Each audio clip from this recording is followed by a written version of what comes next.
I want to share today from a friend of mine. His name is Abraham Becker. He says this material, and I'm just going to read it from his words because he says it better than I can. It's about serving God with every single aspect of ourselves, including how we're all unified under one single cause. We all come from the same place, ultimately all striving toward making the world a fit home and dwelling for his divine presence, thereby revealing him in his entire essence and glory. How we are all connected to the system and body of life, the rules and laws that govern our oneness, the pieces that make up that oneness to begin with. Each piece connects to one another to reveal one big whole. As individuals, we're not just connected to the rules and laws of life as a whole. Each piece has their own unique individual function. People have their own very unique strengths and weaknesses, nature and personality, level and environment, etc. The rules and laws of life need to therefore be processed through all the individual parts that make them whole to begin with. How we are all connected in essence, there is a part of us that is connected beyond oneness as a whole, and even beyond oneness as an individual part of that great big whole. You might think that one who has lost all connection to their oneness and source of life is down and out for the count. However, that would only be true if all the parts were dependent upon their light from that source. The source is what gives them life, but what it gives the source life? Is it the parts of the system? How can the parts of the system be connecting the source to itself when they are below its status? So it's not the source that truly gives the parts life. Then what is it that does? In essence, what allows the oneness to shine down? Its light is the first place. In the first place is God in itself. I apologize for my voice. It's, I guess I'm changing frequency, pitch, tune. At the end of the day, when you break, or even the instrument, at the end of the day, when you break it all down, when it's all said and done, we are all connected just plainly and simply because we're a piece of God. This connection doesn't depend upon outside limitations and conditions. It doesn't depend on what we've done or haven't done. At the end of the day, we're just simply connected because God is the Father and we are his children. Nothing can sever or break this bond and connection. At the end of the day, we're all children of God regardless. There are so many in today's generation that grew up with poor role models for parents, teachers. On top of that, there are many people in today's generation that are very sensitive souls. They've been programmed to associate their Judaism with observance to the extent that it became deeply lodged within their subconscious. They've had these concepts reinforced, and we could apply this, obviously, not just to Judaism, but to Christianity, or to any not necessarily, can I say Christianity, I'm sorry, because Christianity became more like idol worship, because you have to have an intermediary, but observing instead of being the observer, instead of being the observed. So on one side, we're observing everyone, and I'm pausing here to say on one side, we're observing. It's like observing everyone versus being observed is when we're judging others versus judging ourselves, we can start to see the effects of our actions better and start to eradicate that place where these little pieces kind of come into the folds, you know, and cling there and prevent us from having direct contact. And so it's a lot like the sun and the moon. The moon, we have the moon we have the moonlight coming from the sun. During the night, we don't have direct contact with the light. And a lot of times it looks like on the outside it's giving, it's actually receiving. And it's taking. And what looks like we're receiving, sometimes we're giving. The opposite, I'm sorry, I meant. Sometimes it looks like we're giving, but actually we're receiving. And sometimes it looks like we're receiving, but actually something's taking from us. So I would like to continue by saying that, again, I'm continuing from Abraham Becker, and I'm reading his writing, and he talked about how when people are programmed to associate Judaism or any kind of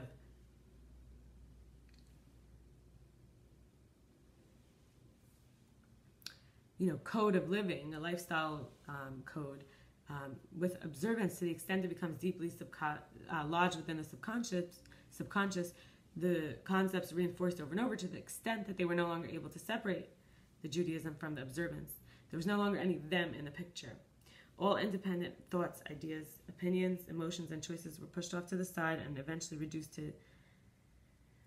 the people were eventually reduced to nothing but soulless, mindless, emotionless, mechanical pieces of machinery. Practicing Judaism in this state will only cause one to deteriorate even further because they no longer know how to practice anything for their own sake and benefit. They will end up doing everything with an all-or-nothing, one-size-fits-all approach. There will be no room for them to exist. Unfortunately, their environment has become so toxic at that point that the only means of redemption become tearing down the structure and beginning again anew. They will then be able to start over again from scratch. What allows room for this regeneration is the fact that they're still connected in essence. So I would like to add that it seems to be, in my perspective, that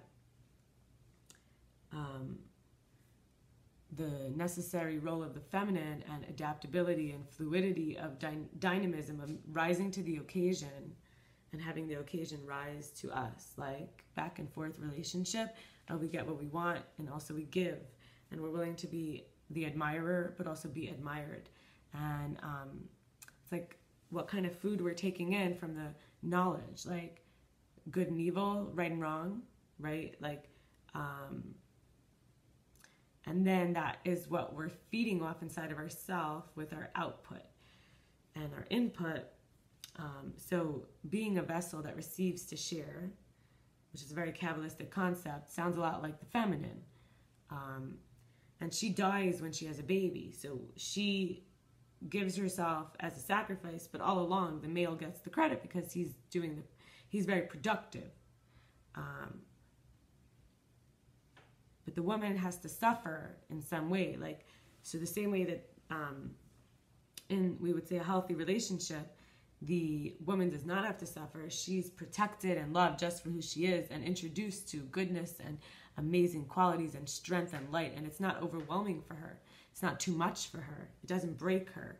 I feel like the reality of the love, of even her own independence, by him not being affected, he gives her sovereignty, and she can go on free in the world on her own, in some way be successful because of him, the true masculine, healthy. So, how the man treats the woman in that relationship will give birth to a child. So we can do this inside of ourselves, that we introduce God to our life and to our body every single day in all aspects as best as we can, like bringing the newness in. And finally, it's like a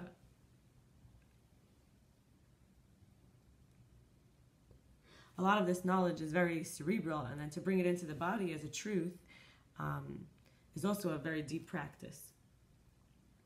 And I will now share a practice, which is a brief meditation. I've developed a tool. So we start in our minds, and we imagine that we have a thread, and it just goes from the heavens to the earth, deep down, up, up, up, low, low. Just trust the thread. Hanging by a thread, but the thread is strong enough to hold us. And we just say, that we just trust the thread. And then we let go of the world of intermediaries. For a moment, we just let go of the world.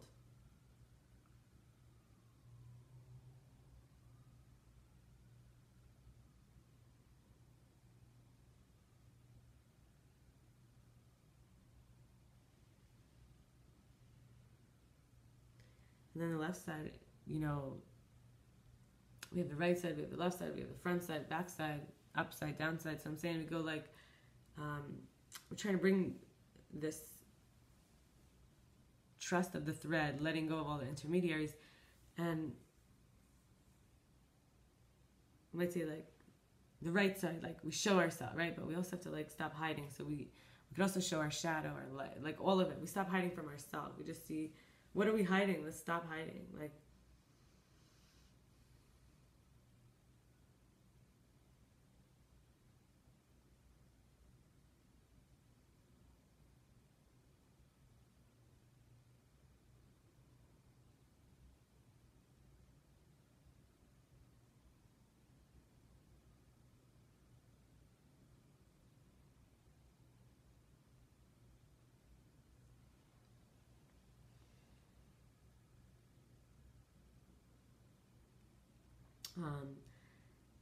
then we go to like the torso area as a middle, imagine. So just showing fully up. Just show full up. Show up. Show full up. Show fully up. Fully show up. Show up fully.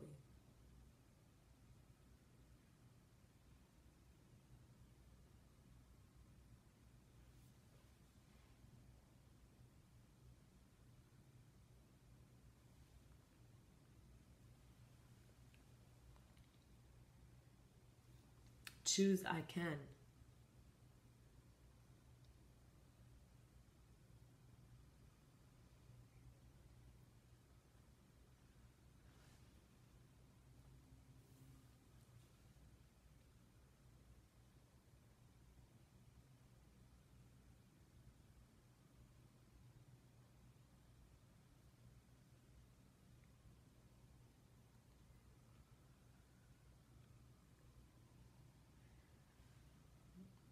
And allow for different interpretations.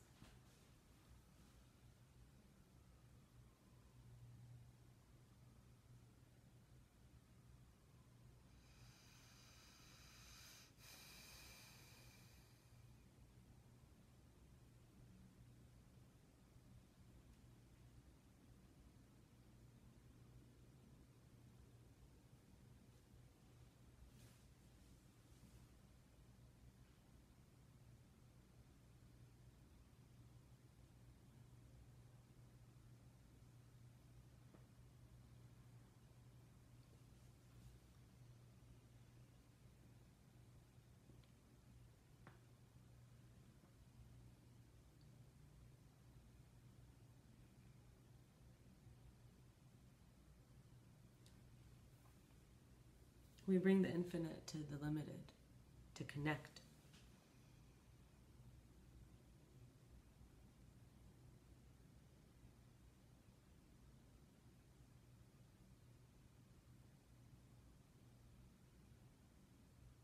Like there's a concentration gradient. Wherever there's a lot, we bring it to where there isn't enough. We just share everything freely.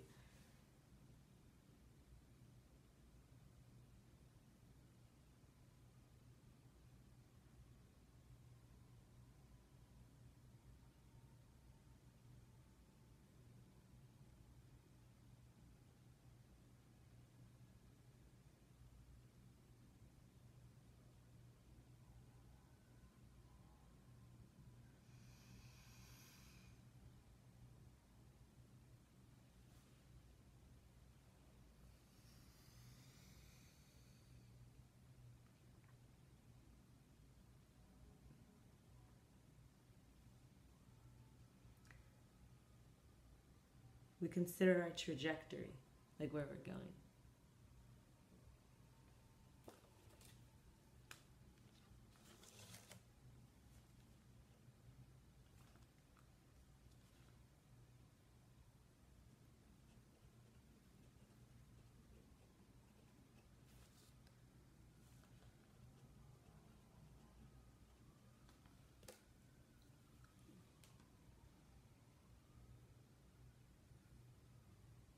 We consider the coding origin, the source coding origin.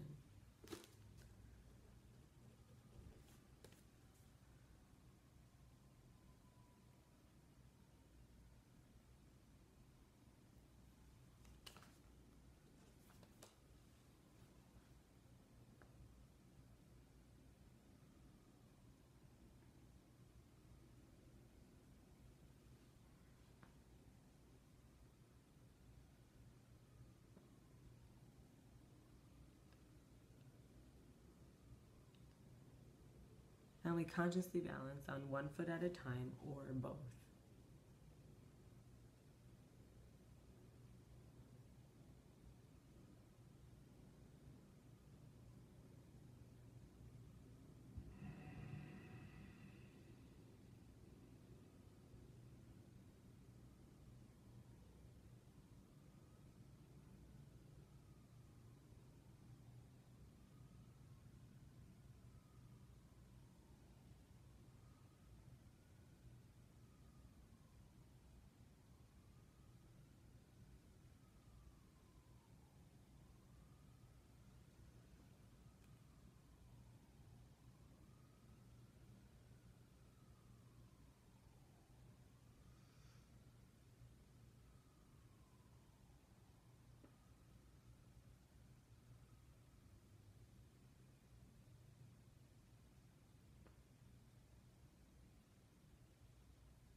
And finally,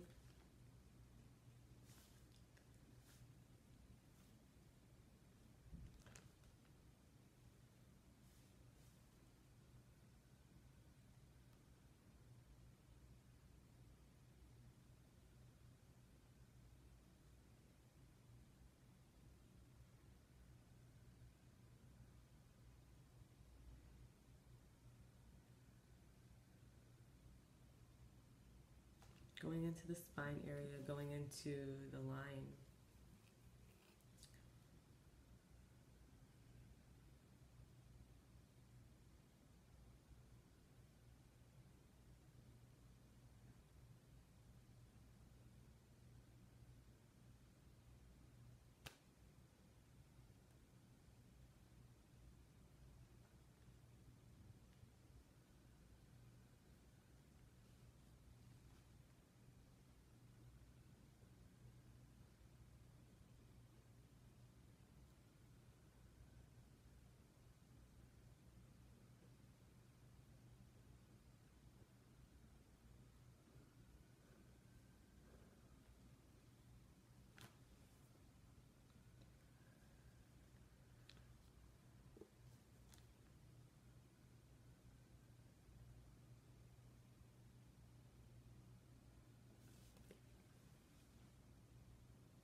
Aligning the polar radiation. That for a line you have up and down, left, right, front, back, and out.